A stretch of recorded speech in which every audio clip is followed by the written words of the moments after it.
So where does season 2 pick up then? Season 2 picks up very much exactly where we left season 1.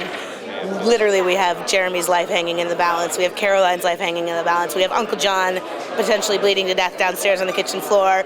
And we have Damon just having kissed who he believed to be Elena, who turned out to be Catherine. And so we just dive right in. We pick right up and we start answering questions and getting right into it as quickly as possible. Is it hard for you to talk about season 2 at all then without giving that away? It is absolutely hard. And, you feel bad because you're like, I don't want to stand here and not give answers, but I also don't want to ruin it for anybody because what we do very early, and we go very hardcore, and we make choices for our characters, and we set up a mystery, and we answer a lot of the mysteries of last season right away. And so I want to tease it because I want people to be excited when they watch it, but it is hard to talk about. Are things going according to schedule then? Did you always plan to do it like this? Pardon me? Did you always plan to do it like this and reveal things in this order and at this time? I think that Kevin likes to say that he grew up in the world of the cliffhanger, with Knots Landing and his favorite shows. And I'm a big soap opera girl, and the soap operas are always about how do you leave your audience wanting more, but then give them more all the time, so that they never feel like they're just lying stagnant and waiting for something that's never going to come to them. And so we start each season knowing where we want the season to end and knowing that everything we're going to do is going to be leading us to that point. And so we're pretty strategic about wanting to take each part of the story from point A to point Z incrementally so that you're not just cyclically kind of like teasing something that you're never going to deliver on. So we try. Okay, so you've got season 2 finale in your head now. Have you got beyond that planned out? What kind of level of detail do you have? We have mythology. We have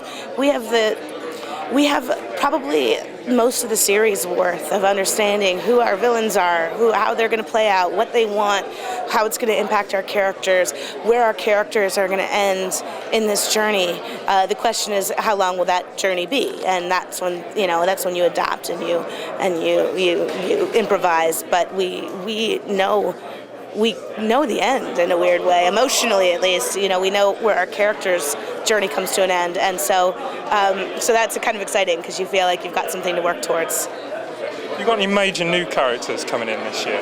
We do. Well, we have Tyler's uncle, Mason Lockwood, who returns to town for the mayor's funeral and sticks around and has a secret of his own and ultimately is going to be the one that reveals the secret of the Lockwood family curse to his nephew, to Tyler, and he's going to be very exciting. And then we'll have some other characters that we'll be meeting as the season gets deeper, but in the beginning he's the one new guy that we're really excited about.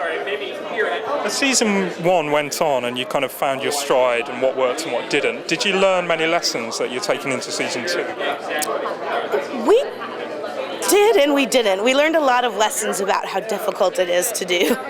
And yet we also realized that we want to keep doing it at the high octane level at which we've been doing it. So even though it means you can think you have 20 episodes worth of story and you can be done telling it in 7, and that means you need to find the 13 more, we also don't want to just slow down and rest on our laurels. We want to keep twisting things. We want to keep surprising the audience. We want to keep having those oh my god moments as much as possible.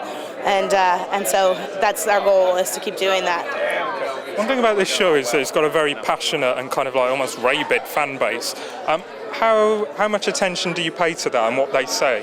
Well, you can't help but pay attention to it. It's all over the internet. It's Twitter, it's Facebook, it's everything, and I love it myself. I mean, sometimes I'll say to my friends, I'm like, this week after the episode, I'm not going to read the blogs, I'm not going to read the chat boards, I'm not going to read Twitter, because at some point they're going to turn and they're not going to like what we've done, and it's going to hurt, and I'm going to be very sad, and then I can't help myself, and I'll just dig in and I'll take a peek, and so far it's been more favorable than unfavorable, and so I still can breathe a sigh of relief and say, oh, okay, good, they still like us. And when the tide starts to turn, as it always does when fans, rightfully so, have a lot of opinions about what you do and how you do it, and as soon as it starts to feel like I can't answer those opinions, then I'll probably tune out and sign out, because it just, you realize that there's nothing that you're going to be able to do or say that's going to make them feel better. But until then, it's all good, and I love it. But that's the opinion you have then. It's like Mm-hmm. nothing you can do to please them. You don't take it personally and think, oh God, I'm doing things wrong. No, well, I think if we believed we were doing things wrong, we would take it personally. I think, there are specific character things, specific choices that we make that we stand behind because we feel like it was the strongest move in the moment for the character and for the show and for the way we needed to tell the story at the time. And I think that Kevin and I joke that the only thing that we kind of regret is maybe we killed Grams a little too soon. But other than that, we feel pretty good about the choices that we made. And there are always going to be people that like them or don't like them. And as long as we feel like we can defend it from a creative place that we believe, then we're okay with having the debate.